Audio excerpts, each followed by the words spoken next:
Hello my dear students, welcome back to another video. तो इस video में हम लोग क्लास 8 का सेट बी को बनाने वाले हैं, जो कि आपका इंपॉर्टेंट है फाइनल टर्म से रिलेटेड। तो जितने भी आईसीएससी मीडियम के स्टूडेंट्स हो, जो आपका एंटायर सिलेबस हम पहले भी बता चुके हैं सेट ए में, कि वो जो आपका एंटायर सिलेबस उसको पर्टिकुलर 3 सेट में कन्वर्ट किया गया है। जो इंपॉर्टेंट इंपॉर्टेंट आपका चैप्टर्स है ना, उससे रिलेटेड जो इंपॉर्टेंट एक्सरसाइज है, ठीक है, सारा का सारा आपका यहाँ पे सॉल्व होगा।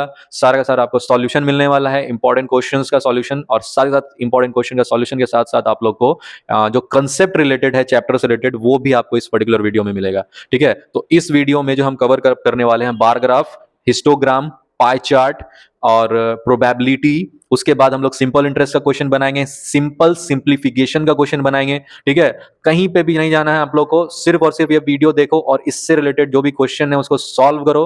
आई गारंटी यू, अगर आप सॉल्व कर लेते हो ये इतना सा क्वेश्चन, तो कोई भी टीचर आपको मार्क्स 30/70 आपको जरूर मिलेगा। ठीक है, तो कहीं नहीं जाना, ये वीडियो देखो पूरा और कहीं पे स्किप नहीं करना है वीडियो को। ठीक है, चैनल को सब्सक्राइब करो अगर नहीं किया हो तो, वीडियो लाइक करो और कमेंट में बताओ कहीं पर भी अगर तुम लोगों को कोई भी तरह का क्वेश्चन में या सॉल्यूशन में डाउट होता है। ठीक है, अगर तुम लोग जो है पहला वीडियो नहीं देखे हो, लिंक में हम दे दिए हैं वीडियो में, वीडियो के डिस्क्रिप्शन में हम लिंक दे दिए हैं सेट ए का। ठीक है, फटाफट जाओ और पहले सेट ए देखो, फिर सेट बी देखना। ठीक है, इसके बाद एक और वीडियो आएगा सेट सी का। चलो चलते हैं, वीडियो में प्रोसीड करते हैं सबसे पहले क्वेश्चन के ऊपर। ठीक है, सबसे पहला क्वेश्चन जो है आपका चैप्टर रिलेटेड है डेटा हैंडलिंग से। ठीक है, तो डेटा हैंडलिंग में आप लोग जानोगे पर्टिकुलरली 8th क्लास में क्या है कि डेटा हैंडलिंग जो स्टार्ट होता है वो बार ग्राफ वगैरह से स्टार्ट होता है। ठीक है, प्रीवियस क्लासेस में तुम लोग सारा चीज जान चुके हो, डेटा हैंडलिंग में क्या क्या चीज आता है, वो फ्रीक्वेंसी टेबल था, टैली मार्क था, वो सब। अब उससे अब आगे निकलने का है तुम लोग का। तो यहाँ पे जैसे एक क्वेश्चन दिया हुआ है डेटा हैंडलिंग से रिलेटेड है बार ग्राफ से। ठीक है, बार ग्राफ है, हिस्टोग्राम है, पाई चार्ट है, ये सब हम लोग अब थोड़ा सा अपडेटेड टॉपिक्स को कवर अप करेंगे डेटा हैंडलिंग में क्लास 8 के लिए। ठीक है ना, तो यहाँ पे एक जैसे क्वेश्चन दिया हुआ बार ग्राफ है एक्सरसाइज 17.2 से, कि एक पॉपुलेशन है लाख में दिया हुआ है। ठीक है, 5 मेजर सिटीज ऑफ इंडिया, आप देख सकते हो यहाँ पे क्वेश्चन दिया, क्वेश्चन में एक टेबल दिया हुआ था कि सिटीज है ये ऑल ओवर इंडिया का, और उसमें हर एक सिटी में कितना कितना पॉपुलेशन है। दिल्ली में 60 लाख है, मुंबई में 80 लाख है, चेन्नई में 40 लाख है, कोलकाता में 60 एंड बेंगलुरु में 30 लाख है। ठीक है ना, तो अब क्या करना है, इस डेटा को आपको रिप्रेजेंट करना है ग्राफ पेज पर, और ग्राफ पेज पे आपको बनाना है बार ग्राफ। ठीक है, बार ग्राफ आप देख सकते हो यहाँ पे बना हुआ है, जैसे इसी क्वेश्चन का सॉल्यूशन है। तो ये चीज आपको बनाना है ग्राफ पेज पे, जो कि आप लोग को प्रोवाइड किया जाएगा जो भी रेस्पेक्टिव इंस्टीट्यूट में या स्कूल्स में आप लोग पढ़ते हो। ठीक है, तो आपको करना है क्या, यहाँ पे आपको एक लाइन हॉरिजॉन्टल बनाना है एक्स एक्सिस, और एक वर्टिकल लाइन बनाना है जो कि आपका वाई एक्सिस। ठीक है ना, हॉरिजॉन्टल लाइन पे आपको क्या करना है, एक्स एक्सिस पे आपको इस तरीके से सारा का सारा सिटीज का नाम ले लेना है। दिल्ली के लिए डी, मुंबई के लिए एम, स्पेस कम था तो इसीलिए हम लेटर्स से आइडेंटिफाई कर रहे हैं कि ये सिटीज का नाम है। देखो नीचे में लिखा हुआ भी है कि ये इस तरीके से सब कुछ सिटीज के लिए आपको लिख देना है ना। और इक्वल स्पेस होना चाहिए हर एक बार में। ठीक है, हर एक बार में क्या होना चाहिए, इक्वल स्पेस। और इस तरफ जो है आप क्या करो, जैसे यहाँ पे सारा का सारा तुम देख सकते हो राउंड फिगर्स है, तो तुम क्या करो, वाई एक्सिस पे राउंड फिगर का ही नंबर्स ले लो। ठीक है, जैसे यहाँ पे 10 है, 20 है, 30 है, अप टू 80। 80 मेरा सबसे मैक्सिमम था, चाहो तो तुम 100 तक भी ले सकते हो, डजेंट मैटर। और इधर मेंशन कर देना कि ये क्या है, पॉपुलेशन, और वो भी किसमें दिया हुआ है, लैक्स में दिया हुआ है, ये आपको दिखाना पड़ेगा। वाई एक्सिस देना होगा और ये एक्स एक्सिस देना होगा, और उसके बाद कुछ नहीं करना। इससे पहले था दिल्ली का 60 था, तो आपको एक 60 का जो है ग्राफ पेज पे आपको एकदम स्ट्रेट फॉरवर्ड वो लाइन दिख जाएगा, तो वहां पर से आपको पर्टिकुलरली एक बार बना देना है दिल्ली के लिए। उसी तरीके से मुंबई के लिए 80 था, तो 80 के सीधे में आपको बार बना देना है मुंबई का, है ना। फिर चेन्नई का 40 है, कोलकाता का 60 है, और लास्ट में बेंगलुरु का 30 है। तो इतना सा रिप्रेजेंट करके अगर तुम क्वेश्चन पेपर पे दिखा दिया आंसर शीट में अपने ग्राफ पेज पे, कोई भी टीचर मजाल है कि एक नंबर भी आपका काट सकता है। ठीक है, तो ये है आपका रिक्वायर्ड सॉल्यूशन इस पर्टिकुलर क्वेश्चन का। बढ़ते हैं नेक्स्ट क्वेश्चन में। नेक्स्ट क्वेश्चन में क्या है, बार ग्राफ को रिप्लेस कर दिया गया हिस्टोग्राम से। कुछ भी चेंजेस नहीं होता है बार ग्राफ और हिस्टोग्राम में, बस एक ही चीज का डिफरेंस होता है। आप देख सकते हो यहाँ पे हिस्टोग्राम में जो बार्स बनाए हैं ना हम लोग, वो अपने में सटा हुआ रहता है, और बार ग्राफ में क्या होता है, इक्वल स्पेस पर रहता है, डिस्टेंस पे रहता है। ठीक है ना, हिस्टोग्राम में जैसे यहाँ पे क्वेश्चन दिया हुआ है, हिस्टोग्राम भी बनाना, पाई चार्ट भी बनाना। पाई चार्ट के लिए बताएंगे आपको, पहले ये क्वेश्चन देख लो। ये क्वेश्चन आपका 0 से लेकर 10 मार्क्स आया था स्टूडेंट्स को, कुल मिलाकर के 5, 10 से 20 12 स्टूडेंट को आया था, 20 से 30 मार्क्स जो है 20 स्टूडेंट को आएगा, 30 से 40 11 स्टूडेंट को आया था, और 40 से 50 मार्क्स जो है उस बीच में 12 स्टूडेंट था। किसी क्लास का ये डेटा दिया हुआ है, ठीक है, कोई पर्टिकुलर सब्जेक्ट का। अब जैसे यहाँ पे हमको पहले क्या करना है, इससे रिप्रेजेंट करना है हमको histogram, same like previous question, एक Y axis vertical line, X axis horizontal line. ठीक है, इधर मार्क्स लिख दोगे तुम, सारा का सारा 0 to 10 है, 10 to 20, 20 to 30, 30 to 40 and 40 to 50, और इधर में रिप्रेजेंट कर दोगे कितना नंबर ऑफ स्टूडेंट्स लाई कर रहा है इस पर्टिकुलर मार्क्स क्लास इंटरवल में। ठीक है, तो जैसे 0 से 10 में कितना स्टूडेंट था, 5 था। देखो यहाँ पे तुम्हारा नंबर्स दिया हुआ है और ऐसा नंबर्स है जो कि वेरी कर रहा है, कहीं पे ऑड है कहीं पे इवन है, तो तुम क्या करो ना, 2 का ले लो, 2 का डिफरेंस ले लो, जैसे हम यहाँ पे लिए हैं 2 का डिफरेंस है ना। तो उससे क्या होगा, अगर मान लो 5 है तो 2 वो क्या होगा, 3 और 4 के बीच में, सॉरी 4 और 6 के बीच में ना होगा 5, तो वैसे ही कर देना रिप्रेजेंट ग्राफ पेज पे। तो इस तरीके से बनेगा। और देखो यहाँ पे ना हिस्टोग्राम में क्या होता है कि ये सटा सटा रहता है, तो बहुत सारा चांसेस रहता है कि ना वो बार्स जो तुम बना रहे हो वो दिखता नहीं है प्रॉपरली। तो ऐसे में करना है क्या, सभी बार्स को तुम एक नया डिजाइन का शेड से अगर दे दोगे, या तुम चाहो तो पेंसिल कलर लेके जा सकते हो एग्जाम में, पेंसिल कलर से क्या करोगे, हर एक अलग अलग कलर से शेड कर दोगे, तो इससे हो जाएगा क्या कि कोई भी टीचर है ना उसको आइडेंटिफाई हो जाएगा कि ये एक अलग बार है, ये अलग बार है, ये अलग बार है, ये अलग बार है, ये अलग बार है। बात समझ गया। कुछ नहीं करना है, सेम जैसे प्रीवियस क्वेश्चन हम बताएं बार ग्राफ का, वैसे हिस्टोग्राम इस तरीके से बना लेना है। नेक्स्ट तुम्हारा क्या है कि इस पर्टिकुलर क्वेश्चन में तुमको पाई चार्ट भी बनाने के लिए बोल रहा था। पाई चार्ट में क्या होता है कि ना सर्कुलर वो जो होता है ना, देखो कि बहुत सारा टेबल में एक सर्कल बना दिया जाता है, और सर्कल में बनाने के बाद रेस्पेक्टिव उस सर्कल का जो पार्ट होता है ना, उससे वो आइडेंटिफाई किया जाता है, रिप्रेजेंट किया जाता है किसी पर्टिकुलर टेबल या ग्रुप को। तो यहाँ पे तुम्हारा ये क्लास इंटरवल है मार्क्स का, किसी पर्टिकुलर क्लास का, ठीक है ना, क्लासरूम का है। तो इसको कैसे करना है, सो सबसे पहले क्या करना, सभी काम को ना सेंट्रल एंगल निकालना पड़ेगा। यहाँ पे CA जो है वो क्या है, सेंट्रल एंगल, ठीक है ना। तो कुल मिलाकर के एक सर्कल के बीच में जो सेंटर होता है उसमें 360 डिग्री रहता है, ठीक है। अब तुम्हारा ये जो marks, sorry number of student था ना, वो तुम ऐड कर लो कितना होता है टोटल। जैसे यहाँ पे हम टोटल नंबर ऑफ स्टूडेंट कर लिए, तो टोटल नंबर ऑफ स्टूडेंट 60 हो गया, और सेंट्रल एंगल जो है वो 360 डिग्री हो गया, ठीक है ना। जो टोटल है, दोनों को टोटल से क्या करेंगे, देखो क्या बोलेंगे, वो ऑफ करके निकाल लेंगे। 5/60 टोटल कितना है स्टूडेंट, 60, और उसमें से 0 से 10 कितने स्टूडेंट को आया था, 5 स्टूडेंट को आया था। तो 60 में से 5 बच्चा का हमको सेंट्रल एंगल निकालना है, ठीक है ना। तो 5/60 ऑफ व्हाट, 360 डिग्री करेंगे तो उसका 30 डिग्री एंगल निकल जाएगा। अब उसी तरीके से 12/60, 10 से 20 मार्क्स वाले स्टूडेंट ग्रुप में, तो 72 डिग्री आ जाएगा, 72 डिग्री, एंड सो ऑन करते करते सभी का तुम देख सकते हो यहाँ पे एक एक करके सेंट्रल एंगल निकल गया सबका यहाँ पे एक लाइन से। अब ये सेंट्रल एंगल को तुमको क्या करना है, रिप्रेजेंट करना है एक सर्कल पे। तो सर्कल तुमको जो है बनाना पड़ेगा इस तरीके से पहले, with the help of compass. With the help of compass, इस पाई चार्ट को बनाने के लिए तुमको कॉम्पास का जरूरत है, उसमें पेंसिल लगा होना चाहिए, और साथ ही साथ एक प्रोटेक्टर होना बहुत जरूरी चीज है, ठीक है ना।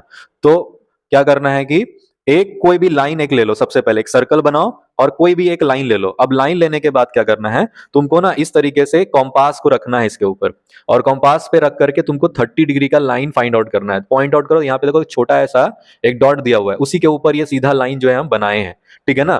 तो ये जो है 30 डिग्री का है, बात समझ रहे हो, ये 30 डिग्री का बना दिए, ये लिख दिए एंगल ये 30 डिग्री, और ये भी लिख दिए कि ये 0 से 10 मार्क्स वाले स्टूडेंट ग्रुप का है। अब उसके बाद क्या करना, प्रोटेक्टर को तुमको टेढ़ा करना, इस लाइन पे कोइंसाइड करना है, और यहां से कैलकुलेट करो 72 डिग्री, जो कि किसका था, 10 से 20 ग्रुप वाले स्टूडेंट का था। फिर ये बन जाने के बाद फिर 120 प्लॉट करो प्रोटेक्टर के हेल्प से, तो ये लिख दो, एंड सो ऑन सबका लिख दो। लास्ट वाले में लिखने की जरूरत ही नहीं पड़ेगी, क्योंकि ये बनाने के बाद जो पार्ट बचा है वो ऑटोमेटिकली 72 डिग्री होगा, ठीक है ना, जो कि 40 से 50 वाले स्टूडेंट का होगा। तो इस तरीके से तुम लोग को जो है पाई चार्ट बनाना है। बहुत सिंपल सा क्वेश्चन होता है, ये बहुत सिंपल सा सॉल्यूशन होता है। अगर तुम ये बना लोगे तो ऐसे ही तुमको 4 से 5 नंबर का क्वेश्चन कवर कर रहे हो तुम, ठीक है। एक क्वेश्चन तो डन ही है, मतलब समझो अगर तुम्हारा सेट बी में ये अगर क्वेश्चन दिया गया है तो डन ही समझो कि ये 100% ये क्वेश्चन आना ही है, हिस्टोग्राम और साथ ही साथ पाई चार्ट बनाने का, ठीक है। चलो बढ़ते हैं नेक्स्ट वाले एक्सरसाइज में। नेक्स्ट वाले एक्सरसाइज में तुम्हारा क्वेश्चन से रिलेटेड प्रोबेबिलिटी से, ठीक है ना। तो प्रोबेबिलिटी बहुत सिंपल सा एक्सरसाइज है, बस थोड़ा सा उसमें ना लॉजिकल रीजनिंग टाइप का क्वेश्चन होता है, उसको समझने का देरी है तुम लोग का। सबसे पहले देखो यहां पर ना हम बढ़िया से इस प्रोबेबिलिटी का क्या लिख दिए हैं, फॉर्मूला लिख दिए हैं। प्रोबेबिलिटी इज इक्वल टू होता है नंबर ऑफ फेवरेबल आउटकम्स, जिसको हम शॉर्ट में एफओ कहते हैं, और divided by total number of outcomes, यानी कि शॉर्ट में टीओ हो गया। अब इस क्वेश्चन को बनाएंगे कैसे, देखो यहाँ पे जैसे ये क्वेश्चन है, यहाँ पे अ कॉइन इज टॉस्ड 50 टाइम्स, एक कॉइन को, सिक्के को 50 बार उछाला जा रहा है। उस 50 बार में परसेंटेज ऑफ टेल 60% आ रहा है, यानी कितना, 50 बार अगर हम टॉस किए तो उसमें से 50 में से 60% ऑफ 50 टाइम्स जो है मेरा टेल आ रहा है। तुमसे क्वेश्चन पूछ रहा है find how many times head occurs, head फिर कितने बार आता है। तो देखो यहाँ पे हम लिख दिए टोटल आउटकम मेरा 50 हो गया। अगर मेरा नंबर ऑफ टाइम्स टेल जो है वो कितना है, वो कैसे निकालेंगे, 60% ऑफ 50 करके। तो कुल मिलाकर के 30 बार, 50 बार टॉस किया गया, 30 बार उसमें से टेल आया, ऑटोमेटिकली तुम समझ गए 20 बार हेड आया होगा। तो हम यहाँ पे माइनस करके दिखा दिए 20 बार मेरा हेड आया। बहुत आसान क्वेश्चन था, 2-3 मार्क्स ऐसे ही तुमको आ जाएगा ये सब क्वेश्चन बना लोगे तो।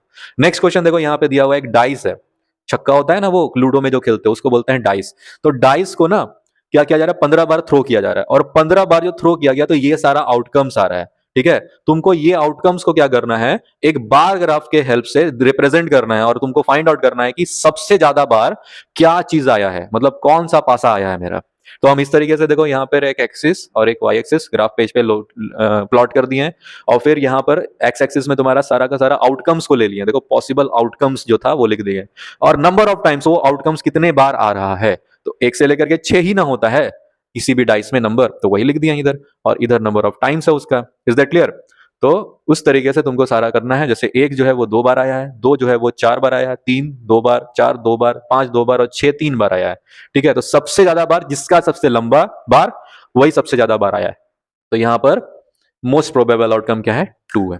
Is that clear. चलो नेक्स्ट क्वेश्चन जो है आपका फिर से डाइस से रिलेटेड है।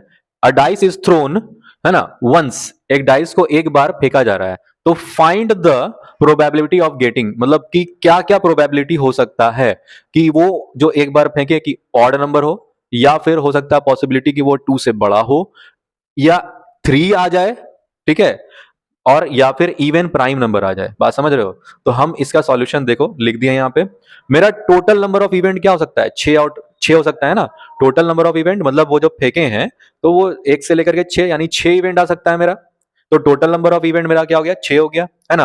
अब सबसे वाला पहले वाला क्वेश्चन जो है उसको पकड़ेंगे, एन ऑड नंबर। अब बताओ इस नंबर में से, ये पासा में से ऑड ऑड नंबर कौन सा है, 1 3 और 5, 3 है। तो यहां पे लिख भी दिए हैं कि favourable event according to question number 1 क्या है, 1 3 और 5, यानी कि टोटल 3 इवेंट हो गया फेवरेबल में। तो इसका प्रोबेबिलिटी क्या हो जाएगा, FO बाय TO, यानी favourable outcome by total outcome. तो यहाँ 3/6, 3 इवेंट बाय 6 इवेंट, तो कट करके कितना आ जाएगा, 1/2। तो इसका प्रोबेबिलिटी क्या हो जाएगा, 1/2 ऑड नंबर का। दूसरा है अ नंबर ग्रेटर देन 2। अब बताओ तुम 2 से बड़ा कौन कौन नंबर है, 3 है, 4 है, 5 है और 6 है। वो लिख दिया 3 4 5 6, 4 इवेंट हो गया टोटल मेरा।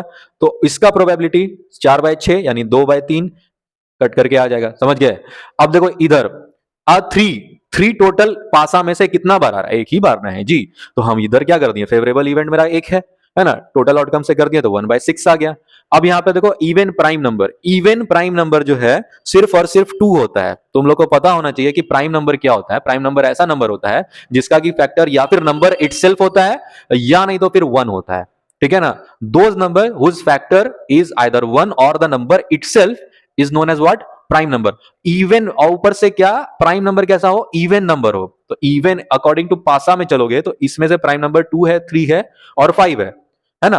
अब इसमें से इवन नंबर कौन है, तो सिर्फ और सिर्फ 2 है। तो फेवरेबल इवेंट क्या हो गया मेरा, 2, जो कि बता रहा है कि एक ही इवेंट है ना। तो हम प्रोबेबिलिटी निकालनी है उसका, 1/6 आ जाएगा। ये एक इंपॉर्टेंट क्वेश्चन है तुम्हारा, 100% हम बोल रहे हैं कि एग्जाम में आएगा ये क्वेश्चन। ठीक है, तो इसको बढ़िया से तैयार कर लेना। एक और क्वेश्चन है इसी तरीके का, रिलेटेड है।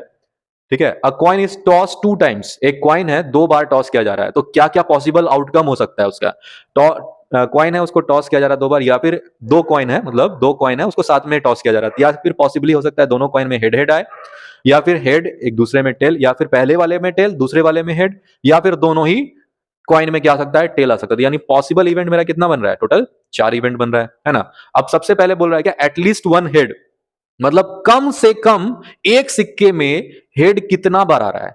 तो यहां पर देख सकते हो, यहां भी हेड आ रहा है, यहां भी हेड आ रहा है, यहां भी हेड आ रहा है। कम से कम एक सिक्के में, तो कम से कम एक सिक्के में 3 बार हेड आ रहा है। तो यहाँ पे पॉसिबल फेवरेबल इवेंट मेरा यहाँ पे देखो लिख भी दिए हम, टोटल कितना है, 3 इवेंट है। टोटल आउटकम से उसको डिवाइड कर देंगे तो 3/4 इसका प्रोबेबिलिटी हो जाएगा। ठीक है ना। दूसरे वाले में कह रहा था एग्जैक्टली 2 है, 2 टेल्स। तो एग्जैक्टली 2 टेल्स मतलब दोनों ही कॉइन में टेल्स कितनी बार आ रहा है, तो एक ही बार आ रहा था ना दोनों कॉइन में टेल। तो हम यहाँ पे लिख दिया टोटल इवेंट क्या हो गया मेरा, सॉरी फेवरेबल इवेंट क्या हो गया, TT, यानी 1 इवेंट हो गया। तो इसको डिवाइड करेंगे टोटल से तो 1/4 हो जाएगा। समझे बात को ना। तो अब चलो लास्ट वाला बोल रहा है एग्जैक्टली 1 हेड। एग्जैक्टली 1 हेड मतलब कि एकदम एक ही बार हेड आना चाहिए, 2 बार हेड नहीं आना चाहिए, एक बार हेड। तो एक बार हेड मेरा सिर्फ 2 बार है। यहां पर तुम्हारा क्या हो रहा है, दोनों में हेड है, एग्जैक्टली वन हेड बोला है, तो एग्जैक्टली वन हेड एक बार इसमें हो रहा है एक बार इसमें हो रहा है ना। तो हम यहाँ पर वही दो इवेंट लिख देंगे, तो 2/4 तो 1/2 आ जाएगा उसका प्रोबेबिलिटी। तो ये है तुम्हारा रिक्वायर्ड प्रोबेबिलिटी से क्वेश्चन। ठीक है, ये भी क्वेश्चन आ सकता है, मोस्ट प्रोबेबली हम बता रहे हैं ये और ये क्वेश्चन दोनों में से एक क्वेश्चन तो जरूर आएगा। ठीक है, तो इसको बढ़िया से कर लेना और अच्छा खासा नंबर का आएगा, मतलब टोटल देखो ना तुम, यहाँ इसमें 3 पॉइंट है ना और इसमें 4 पॉइंट है, तो ज्यादा प्रोबेबिलिटी हम बता रहे हैं कि ज्यादा चांसेस है कि ये वाला क्वेश्चन आएगा, तो इसको बढ़िया से कर लेना। इसलिए हम तुमको बोले भी कि 100% ये वाला आएगा। इसका चांसेस कम है लेकिन आ सकता है, ये भी आ सकता है। बाद में हमको क्लेम मत करना कि साहब आप बोले नहीं तो हम प्रैक्टिस किए नहीं, तो ये वाला भी आ सकता है। चलो एक और क्वेश्चन देखो, प्रोबेबिलिटी से रिलेटेड है, थोड़ा सा पेचीदा वाला है, ये आएगा नहीं लेकिन चलो बना, मतलब सर दिए हैं सेट में तो बना देते हैं। ठीक है, बता देते हैं तुम लोग को। कह रहा है कि एक डाइस है ना, और उसको जो है रोल किया गया है, डाइस इज रोल्ड ट्वाइस, 2 बार रोल किया गया है। List the outcomes of an event getting a sum less than 6।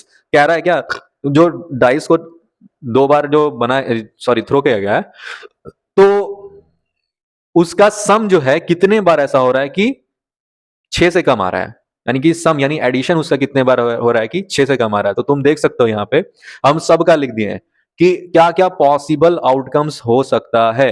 तो यहाँ पर एक एक भी आ सकता है दोनों डाइस में, एक 2 भी हो सकता है, एक 3 भी हो सकता है, एक 4 भी हो सकता है, एक 5, एक 6, और एक 6 से तो ज्यादा होता नहीं है। फिर पहले वाले में 2 और दूसरे वाले में एक, ऐसा भी तो हो सकता है। इस तरीके से 2 से 6 तक जाएगा, है ना। अब इस तरीके 3 का, 4 का, 5 का, 6 का। अब तुम लोग सबका बना दिए हम, अब तुम ये बताओ कि दोनों को जोड़ करके कितना बार ऐसा है कि 6 से कम आ रहा है सम उसका। तो यहां पर तुम देख सकते हो हम अंडरलाइन जो किए हैं उसमें 6 आ रहा है या 6 से ज्यादा आ रहा है। तो तुम देख सकते हो इसमें 5 एक 6 आ गया, 6 एक 7 आ गया, इसीलिए इस सबको नेग्लेक्ट किए हैं। ठीक है ना। तो देखो जितना व्हाइट लाइन है मेरा सबको हम नेग्लेक्ट किए हैं, जो व्हाइट लाइन नहीं है वो सब आ रहा है। तो काउंट करोगे टोटल तो यहां पर है 10 बार आ रहा है। देखो यहाँ लिख दिए 1 1 आ रहा है, 1 2 आ रहा है, 1 3 आ रहा है, सब लिख दिए हैं सब। इसका ना आउटकम जो है वो 6 से सम जो है कम आ रहा है। तो ये टोटल इवेंट कितना है मेरा 10 है। ठीक है ना। तो क्वेश्चन भी मेरा यही पूछ रहा था ना कि लिस्ट द आउटकम्स, बस हमको लिस्ट करने के लिए बोल रहा है, इसमें कोई प्रोबेबिलिटी निकालने नहीं बोला था, बस ये बोल दिया कि कितना बार मतलब ऐसा पॉसिबल हो रहा है कि 6 से कम उसका सम आ रहा है, तो ये लिख दिया हम। ठीक है, चलो बढ़ते हैं नेक्स्ट क्वेश्चन में। नेक्स्ट क्वेश्चन जो है वो चैप्टर तुम्हारा रिलेटेड है रेशनल नंबर्स, एक्सरसाइज 1.1 का क्वेश्चन है ये। इसमें कुछ नहीं करना है, बहुत ही सिंपल टाइप का सिंप्लीफिकेशन से रिलेटेड क्वेश्चन है तुम्हारा। ठीक है, करना कुछ नहीं, subtract the sum of -11/5 and -2/3 from the sum. बस इसमें एक कंसेप्ट जान लो कि जब भी सब्सट्रैक्ट रहे और वर्ड फ्रॉम रहे तो करना क्या, बाद वाले को पहले वाले से माइनस किया जाता है। तो यहां पे करना क्या, इस दोनों का सम निकालो और इस दोनों का सम निकालो और दोनों को आपस में घटा दो, यही था क्वेश्चन में। तो तुम अकॉर्डिंग टू क्वेश्चन हम लिख दिए हैं। तो बाद वाले को हम पहले ऐड कर रहे हैं और पहले वाले को बाद में ऐड कर रहे हैं और बीच में क्या कर दिया, माइनस कर दिए। बस कुछ नहीं करना है, एलसीएम वगैरह लेकर के इसको सॉल्व करोगे तुम्हारा आंसर ये आ जाएगा। ठीक है, अब इसी तरह का क्वेश्चन एक और दिया हुआ है यहाँ पे, क्वेश्चन नंबर 14 1.4 का। इसमें करना क्या है कि डिवाइड द सम, इसका सम को डिवाइड कर देना इसके प्रोडक्ट से। तो अकॉर्डिंग टू क्वेश्चन लिख दिए हम, इस दोनों का सम कर लिए हैं और उसको डिवाइड कर दिए इस दोनों के प्रोडक्ट से। ठीक है, तो कर दिए, करने के बाद जो आंसर आया रिक्वायर्ड वो आपके सामने है। हाँ, यहाँ पे ध्यान देना है कि ये डिवीजन का साइन है, ये भी डिवीजन का साइन है, बट ये आगे चल करके मल्टीप्लीकेशन के साइन में बदल गया। जैसे ये डिवाइड से मल्टीप्लाई बनेगा तो इधर वाला राइट साइड वाला जो फ्रैक्शन होता है उसका रेसिप्रोकल हो जाता है, यानी उसका उल्टा हो जाता है। 31/14 था, यहाँ पे 14/31 हो जाएगा। ठीक है, इसी को कहते हैं रेसिप्रोकल। तो दैट्स इट, इसमें और ज्यादा क्वेश्चन है नहीं। अब नेक्स्ट एक्सरसाइज में चलते हैं। नेक्स्ट एक्सरसाइज जो है तुम्हारा एक्सरसाइज 1.4 है, बहुत ही सिंपल टाइप का है, स्पीड डिस्टेंस टाइम से रिलेटेड क्वेश्चन इसमें सेट में दिया हुआ था। ठीक है ना। सबसे पहला क्वेश्चन तुम देख सकते हो, एक ट्रेन है, distance travel 1000 kilometre and 400 metre. ठीक है, इन 15 1/2 आवर्स, यानी 15.5 घंटा और 30 मिनट में ट्रेवल कर रहा है। तुमसे बोल रहा है कि एवरेज स्पीड उसका कितना होगा ट्रेन का। तो कुछ नहीं करना है, हमको डिस्टेंस निकालना है। तो डिस्टेंस यहाँ पे 1000 किलोमीटर और 400 मीटर। तो तुमको क्या करना है, इसको इस तरीके से मिक्स फ्रैक्शन के रूप में लिखना है। 1000 400 कितना किलो, मतलब टोटल को तुम किलोमीटर में ले रहे हो, तो 400 कितने किलोमीटर में, 1000 मीटर में ना। तो वही हम 400 को डिवाइड कर दिए 1000 से, तो 0 0 कट गया और 2 2 जा और 2 5 जा कट गया, तो 2/5 आ गया यहाँ पे। तो 5 इंटू 1000 5000 और 5000 प्लस 2 5000 2/5 हो जाएगा। ये टोटल किलोमीटर में तुम्हारा कन्वर्ट हो गया। अब उसी तरीके से टाइम को भी हम करेंगे। देखो 15.5 घंटा, यानी 15 घंटा और आधा घंटा, यही ना होगा। 15.5 घंटा का मतलब अब आधा इधर है, और 30 मिनट का मतलब भी आधा घंटा ही होता है तुम्हारा, है ना। तो आधा घंटा ये और आधा घंटा ये दोनों ऐड होकर के 1 घंटा और हो जाएगा, 15 में 1 घंटा और ऐड करोगे 16 घंटा हो जाएगा। सिर्फ और सिर्फ डाटा इस तरीके से तुम्हारे क्वेश्चन में दिया हुआ है कि तुम कंफ्यूज हो, ताकि तुम्हारा सॉल्यूशन गलत बने। लेकिन तुमको रहना है सतर्क ऐसे क्वेश्चनों से, तुमको ऐसा गलती नहीं करना है, ठीक है ना। सिली मिस्टेक्स कहा जाता है इसको मैथ्स में, ठीक है। 16 घंटा हो गया। स्पीड तुम्हारा फॉर्मूला से जानते हो, डिस्टेंस बाय टाइम होता है, तो 5002 बाय, देखो 5 था ना यहाँ पे, तो 5 नीचे आ जाएगा और 16 नीचे में, 16 घंटा था तो उससे मल्टीप्लाई हो जाएगा, तो 16 पंचे 80 हो जाएगा। देखो यहाँ पे फिर इस दोनों को 2 से काट दोगे तो 2501 ऊपर में और नीचे 40, तो यही हो जाएगा तुम्हारा रिक्वायर्ड आंसर, ठीक है। 2501 बाय 40 किलोमीटर प्रति घंटा। इसी तरह का एक और क्वेश्चन तुम्हारा 1.4 से है, ठीक है। उसमें दिया हुआ है car is travelling with speed of इतना किलोमीटर पर आवर, तुमसे पूछ रहा है टाइम कितना लगेगा इसको डिस्टेंस ट्रेवल करने में, 200 किलोमीटर और 100 मीटर। सेम उसी तरीके से हम क्या करेंगे, स्पीड ऑफ कार को 52/5 था, उसको इम्प्रॉपर फ्रैक्शन में कन्वर्ट कर लेंगे 252/5, जस्ट है ना, मल्टीप्लाई करके। और इधर डिस्टेंस है 200 किलोमीटर और 100 मीटर है, तो यहां पर उसको मिक्स फ्रैक्शन में कन्वर्ट करके करोगे तो तुम्हारा 2001 आ जाएगा। देखो कैसे हुआ है, 0 0 कट गया, इसके पास नीचे बचा 10, ऊपर बचा 1, 10 इंटू 200 2000 हो जाएगा, प्लस 1 करोगे तो 2001, तो 2001 बाय 10 किलोमीटर हो जाएगा, है ना। अब सेम टाइम को क्या करोगे, डिस्टेंस डिवाइडेड बाय स्पीड, तो हम ऐसे फ्रैक्शन में नहीं लिख करके ऐसे डिवीजन के रूप में लेके चले, क्यों, क्योंकि दोनों ही के पास फ्रैक्शन है। अब फ्रैक्शन है तो क्या कर दिया, डिवीजन कर दिया, डिवीजन जो है मल्टीप्लाई में बदलेगा, जैसे मल्टीप्लाई में बदलेगा, ऐसे पहले बताएं तुमको, इधर वाला जो राइट साइड वाला फ्रैक्शन होगा वो क्या होगा, रेसिप्रोकल हो जाएगा, रेसिप्रोकल करके कट बढ़ जाएगा इधर, और तुम्हारा आंसर आ जाएगा 2001 बाय 504 घंटा। इसको ऐसे ही छोड़ देना, ज्यादा टाइम बर्बाद मत करना उसको मिक्स फ्रैक्शन में निकालने का। तुम्हारा ये भी तुम्हारा आंसर अगर लिख दोगे तो तुमको 100% मार्क्स मिलेगा एग्जाम में, ठीक है। चलो इतना सा था तुम्हारा। एक और क्वेश्चन है तुम्हारा उससे रिलेटेड 1.4 से। इसमें क्या कह रहा है कि एक लड़के के पास है ना कार्डबोर्ड है, ठीक है। एक लड़के के पास क्या है जी, कार्डबोर्ड है, जिसका लंबाई जो है कुल 10/7 मीटर है लेंथ, और ब्रेथ जो है उसका 5/4 मीटर है। क्वेश्चन ये कह रहा है कि अब उस लड़का जो है उसको 5 इक्वल पीसेस में डिवाइड करना चाहता है, ठीक है। तो तुमसे पूछ रहा है कि ऐसा ऐसा सच पीसेस में से 3 पीस का टोटल एरिया कितना होगा। तो हम लिख दिए फॉर कार्डबोर्ड लेंथ इतना, ब्रेथ इतना, एरिया निकाल लिया उसका 25/14 मीटर स्क्वायर एरिया आ गया। अब उसको डिवाइड कर दिया किससे, 5 से, यहां देख सकते हो डिवाइडेड बाय 5, बाय नीचे कुछ नहीं तो 1। जैसे उसको रेसिप्रोकल करेंगे, इनटू में कन्वर्ट करेंगे तो रेसिप्रोकल हो जाएगा, है ना। 5 5 से कट जाएगा, 5/14 आ गया तुम्हारा एक पीस का एरिया। एक पीस का एरिया 5/14 है, तो 3 पीस का एरिया, उसमें 3 मल्टीप्लाई कर देंगे, तो जैसे 3 मल्टीप्लाई करोगे तो 5 5 15, 15/14 मीटर स्क्वायर आ जाएगा तुम्हारा required answer. Is that clear. चलो नेक्स्ट क्वेश्चन देखो। नेक्स्ट क्वेश्चन है तुम्हारा रिलेटेड सिंपल इंटरेस्ट से, जो है एक्सरसाइज 7.1 में, ठीक है। बहुत इंपॉर्टेंट एक्सरसाइज है ये, और बहुत आसान क्वेश्चन सब है इससे रिलेटेड। क्यों, क्योंकि फॉर्मूला बेस्ड है, जितना भी चैप्टर फॉर्मूला बेस्ड है ना आपका, बहुत इजी रहता है। आप लोग फालतू का लोड ले लेते हो कि ये चैप्टर बहुत भारी है, ठीक है ना। उसको एकदम इजी वे में बस उसका फॉर्मूला याद करो और फॉर्मूला पे पुट करो और उसको सॉल्व करो, एकदम इजी रहता है। तो यहाँ पे देखो सिंपल इंटरेस्ट का क्वेश्चन है ना, सॉरी कंसेप्ट है, प्रिंसिपल को पी मानते हैं, रेट को आर, टाइम को टी, सिंपल इंटरेस्ट को एसआई और अमाउंट को ए। इधर आपका एसआई से रिलेटेड सारा फॉर्मूला लिखा हुआ है, SI P R T by 100, तो पी हो जाएगा SI into 100 by R T, है ना। उसी तरीके से रेट क्या आ जाएगा और टाइम क्या आ जाएगा, है ना। और एक फॉर्मूला होता है इसमें कि अमाउंट जो है वो हो जाता है प्रिंसिपल प्लस मेरा सिंपल इंटरेस्ट, ठीक है ना। तो दोनों इधर उधर करोगे तो फिर S I A minus P निकल जाएगा और P is equal to A minus S I आ जाएगा। ये कुल मिलाकर के इतना ही फॉर्मूला है, टोटल 3 4 4 3 7 7 फॉर्मूला में आपका पूरा का पूरा ये एक्सरसाइज सॉल्व होने वाला है, ठीक है। चलो देखते हैं एक्सरसाइज नंबर 7.1 का। एकदम बेसिक सा क्वेश्चन है, यहाँ पे दिया हुआ है एक, है ना। प्रिंसिपल मेरा अमाउंट दिया, प्रिंसिपल दिया हुआ है, वो अमाउंट बन जा रहा है 29,700 रुपया, है ना। 12/2% के दर से, ऐसा ही सिंपल इंटरेस्ट के दर से तुमसे पूछ रहा है कितना साल में ये बन जाएगा, टाइम पूछ रहा है, ठीक है ना। तो यहाँ पे सारा डेटा, गिवन डेटा हम लिख दिए। ऐसा ही पहले निकाल लिए हम लोग ए माइनस पी से, ए माइनस पी किए, अमाउंट माइनस प्रिंसिपल, तो मेरा 12,100 आया। अब कुछ नहीं, रेट मेरा दिया हुआ है तो उसको भी हम मिक्स फ्रैक्शन से इम्प्रॉपर फ्रैक्शन में कन्वर्ट कर दिया। बस कुछ नहीं, टाइम के फॉर्मूला पे रख दिए, S I into 100 by R into P, ठीक है। तो ये इतना हो जाएगा, काट छांट करके तुम्हारा 11/2 ईयर्स आएगा। 11/2 ईयर्स भी छोड़ दोगे तो तुम्हारा आंसर सही है, या 5 1/2 भी कर दो तो भी सही है, ठीक है। तो ये है रिक्वायर्ड तुम्हारा आंसर, या तुम चाहो तो यहाँ पे 5.5 ईयर्स भी लिख सकते हो, आंसर तुम्हारा सब सही है, ठीक है। बढ़ो नेक्स्ट क्वेश्चन में। नेक्स्ट क्वेश्चन फिर से वैसा ही क्वेश्चन है, एक 1200 रुपया प्रिंसिपल था जो कि अमाउंट में बदल जा रहा है 1680 रुपये में। कितना साल में? तो 5 साल में। ठीक है, तो कुछ ना कुछ रेट से हो रहा होगा, तो वो रेट तुमको पहले फाइंड आउट करना है और फिर वही रेट को तुमको जो है 560 रुपया पे रखना है, जो कि अमाउंट करेगा, मतलब कितना अमाउंट करेगा, what will ₹560 amount at the same rate of interest in 8 years, है ना, at the same rate of interest. तो सबसे पहला काम तुम्हारा ये है इस पर्टिकुलर क्वेश्चन में कि रेट निकालो। तो पहले डेटा से हम क्या कर दिए, यहाँ पे रेट निकाल लिया, प्रिंसिपल है, अमाउंट है, इस दोनों को माइनस किए तो मेरा एसआई 480 रुपया निकल गया। टाइम 5 साल, रेट होता है एसआई इंटू 100/P/T, सारा रख दिए एसआई, है ना, फिर प्रिंसिपल और टाइम काट छाट करके 8% मेरा रेट आ रहा है। अब उस 8% रेट को हम क्या कर दिए हैं नेक्स्ट वाले क्वेश्चन में, मतलब उसी का सेकंड पार्ट में रख दिए हैं।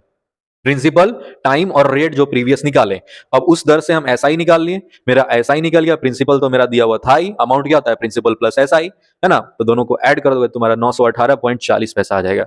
ये है रिक्वायर्ड सॉल्यूशन इस पर्टिकुलर क्वेश्चन का। नेक्स्ट क्वेश्चन जो है तुम्हारा कहता है, अच्छा क्वेश्चन है ये वाला, आ सकता है एग्जाम में, ठीक है, आ तो सकता है, इससे पहले वाला भी, ये वाला भी क्वेश्चन आ सकता है, इसको अच्छे से कर लेना रेडी। और ये वाला भी क्वेश्चन आ सकता है। इंदिरा है, एक लड़की है, लड़का या लड़की हम नहीं मालूम। इंद्र जो है वो बोरो किया सम ऑफ मनी, कुछ सम मनी बोरो किया किसी मनी लेंडर से 5 साल के लिए एट 16% पर एनम, ठीक है ना। अब जो है वो शी रिटर्न्ड इतना रुपया आफ्टर 5 years, 5 साल के लिए जो लेंड किया था ना मनी, वो 5 साल के बाद इतना हजार रुपया जो है वो उसको लौटाता है as a final, full and final payment. तुमसे ये पूछ रहा है कि वो कितना सम बोरो किया था, कितना सम वो लिया था उससे। तो मान लेते हैं पी, प्रिंसिपल भी पी, सारा डेटा लिख दिए हैं। तो ऐसा ही क्या होता है, अमाउंट माइनस प्रिंसिपल, ठीक है ना। तो अमाउंट मेरा 14,400 था और पी को हम पी माने हैं, ठीक है, तो माइनस पी हो जाएगा। अब कुछ नहीं, हम फॉर्मूला पे रख दिए, P is equal to S I into 100/R/T। SI की जगह पे ये रख देंगे। अब देखो यहाँ 100 जो है ना वो इसके साथ भी मल्टीप्लाई होगा और 100 जो है पी के साथ भी मल्टीप्लाई होगा। आगे में देखो नीचे 16 पंचे 80 हो जाएगा, 0 0 कट जाएगा, अब 10 बच गया, 100 अब 10 में बदल गया।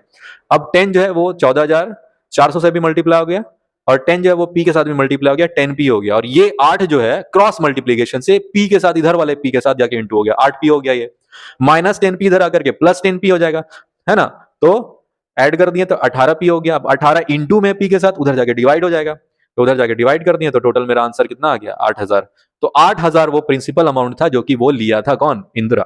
चलो नेक्स्ट क्वेश्चन जो है वो तरुण है। तरुण जो है वो बोरो करता है 6,500 रुपया 10% पर एनम के दर से, वो सिंपल इंटरेस्ट के दर से लिया है eight the end of first year. बहुत अच्छा क्वेश्चन है ये, लेकिन बहुत ही थोड़ा सा पेचीदा टाइप का इसका सॉल्यूशन है, तो आप बढ़िया से देखना। फर्स्ट ईयर में वो तो इंटरेस्ट दे ही रहा है, उसके साथ एक और रीपेमेंट अमाउंट दिया वो 2,650 रुपया, ठीक है, ताकि वो जल्दी क्लियर कर दे अपने डेप्ट को, ठीक है ना। तो तुमसे ये पूछ रहा है कि थर्ड ईयर में वो टोटल कितना सम दे रहा है उसको एज एन अमाउंट, ताकि उसका सारा का सारा डेप्ट जो है वो क्लियर हो जाए।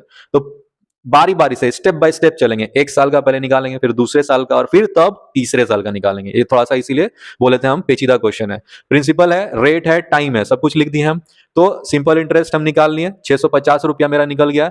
अमाउंट वो क्या हो जाएगा, दोनों ऐड कर देंगे, प्रिंसिपल प्लस एसआई 7150 रुपया अमाउंट हो रहा है। ये एक साल पर है, ये एक साल पर है, ठीक है ना। तो अब इसके बाद बोला था क्या कि फर्स्ट ईयर के बाद वो एक अमाउंट रीपेमेंट करता है, तो यहां पे हम रीपेमेंट करवा दिए, माइनस कर दिए उसको, तो बचा मेरा 4500 रुपया, अभी भी उसका डेप्ट बचा हुआ है। तो अब ये 4500 रुपया को लेके चलेंगे सेकेंड ईयर में एज अ प्रिंसिपल 10%। अब दूसरे साल के लिए भी एक ही साल लिखेंगे, क्यों, क्योंकि पहला साल और दूसरा साल में एक साल का गैप होता है, तो इसीलिए एक ही लिखे हैं साल। 0 0 कट जाएगा, 450 रुपया इंटरेस्ट आ गया इसका दूसरे साल का, ठीक है ना। तो अमाउंट क्या बन जाएगा, दूसरे साल का प्रिंसिपल प्लस दूसरे साल का इंटरेस्ट ऐड कर दिए, 4950 हो गया, ठीक है। अब ये अमाउंट जो है वो उसके लिए तीसरे साल के लिए क्या बन गया, प्रिंसिपल बन गया। देखो यहाँ पे तो तीसरे साल का जो है निकाल ली हम इस तरीके से पीआर। देखो तीसरा और दूसरा साल में एक ही साल का गैप होता है, इसलिए टाइम यहाँ पे 1 ईयर लिए हैं। और प्रिंसिपल अमाउंट हो गया इंटू रेट, वही 10% है, कट छट करके इंटरेस्ट कितना आ गया इसका 495 आ गया। तो अब जो है तीसरे साल के एंड में उसको प्रिंसिपल प्लस एसआई जो है वो ऐड करके 5445 रुपया उसका अमाउंट बन जा रहा है, जो कि उसका रिक्वायर्ड आंसर है, जो कि at the end of third year है। Is that clear? चल नेक्स्ट क्वेश्चन जो है बहुत अच्छा क्वेश्चन है, एग्जाम में 100% आ सकता है ये वाला क्वेश्चन, ठीक है। तो इस क्वेश्चन को देख लो बढ़िया से। A sum of money becomes double of itself, एक सम ऑफ मनी है जो कि अपने आप का डबल हो जा रहा है कुल मिलाकर के 5 साल में। तुमसे ये पूछ रहा है कि वो ट्रिपल कितने साल में हो जाएगा, है ना। तो मान लेते हैं प्रिंसिपल पी है, अमाउंट जो है वो मेरा 2p, क्यों? क्योंकि दो गुना हो जा रहा है ना अमाउंट, तो इसीलिए 2p लिए हैं। टाइम कितने साल में? 5 साल में वो दुगना हो रहा है, तो टाइम हो गया इसके लिए। तो रेट पहले हम लोग निकाल लेंगे इससे, एसआई पहले निकालें, 2p माइनस पी, तो सिंपल इंटरेस्ट भी p आ गया मेरा, और प्रिंसिपल भी हम जो माने थे p वो भी है, ठीक है ना। तो यहाँ पे रेट रख देंगे सारा वैल्यू, p कट जाएगा, 20 बार में कट जाएगा 5 और 100, तो मेरा रेट कितना आ गया? 20%। अब इस रेट को उठा के हम इस वाले पर्टिकुलर पार्ट में रखेंगे, जिसमें जो सेकंड पार्ट है, in how many years it becomes triple of itself. तो ट्रिपल वो मेरा अमाउंट हो गया, अब जो है अमाउंट मेरा 3p हो गया, बट मेरा प्रिंसिपल जो है वो p ही है अभी तक, तो 3p माइनस p कितना हो जाएगा? 2p, वो मेरा सिंपल इंटरेस्ट हो गया। समझ रहे हो बात को? तो अब टाइम निकाल लेंगे फॉर्मूला रख करके, तो मेरा आंसर आ जाएगा 10 साल। तो टोटल 10 साल में जो है वो मेरा जो है ट्रिपल ऑफ इटसेल्फ हो जाएगा। Is that clear? ये एक क्वेश्चन। अब इसी तरह का सेम क्वेश्चन एक और क्वेश्चन में दिया हुआ है ना, कि a sum of money becomes triple of itself in 20 years. एक सम ऑफ मनी है, मान लो p, तो वो 3 गुना हो जा रहा है, 3p हो जा रहा है 20 साल में। तुमसे पूछ रहा है आप कितने साल में जो है वो अपने आप का डबल होगा, यानी 2p कितने साल में होगा फिर, ठीक है ना। तो let the sum of money be p, amount 3p, यानी SI 3p minus p, 2p आ गया। रेट पहले निकाल लेंगे, यहाँ पे 10% रेट है, अब इस रेट को इस वाले पार्ट में रखेंगे कि 2p कब हो जाए मेरा वो, तो SI मेरा अभी फिर से p हो गया है ना, 2p माइनस p करके p, रेट मेरा 10%, तो टाइम निकाल लेंगे, टाइम मेरा 10 साल, तो 20 साल में वो ट्रिपल हो रहा था, है ना, 20 साल में ट्रिपल हो रहा था, तो डबल होने में उसको 10 साल लगा था, तो देखो यहाँ 10 ईयर्स लिखा हुआ है। Is that clear? बहुत अच्छा क्वेश्चन था और बहुत इंपॉर्टेंट क्वेश्चन था, ठीक है। ये भी आ सकता है तुम्हारा, इस दो क्वेश्चन में से एक क्वेश्चन तो डेफिनेटली आ रहा है तुम्हारा, ये 3p वाला और ये 2p वाला, ठीक है। दो क्वेश्चन में से एक क्वेश्चन डेफिनेटली आ रहा है, ठीक है। तो ये है रिक्वायर्ड सॉल्यूशन आपका सेट बी का, ठीक है ना। हमको कमेंट करके बताओ कहीं पर भी अगर आपको डाउट है, ठीक है। और वीडियो लाइक जरूर करना और चैनल को सब्सक्राइब जरूर करना अगर चैनल सब्सक्राइब नहीं किए हो, ठीक है। Till then, I am Atif Faisal and I am signing out.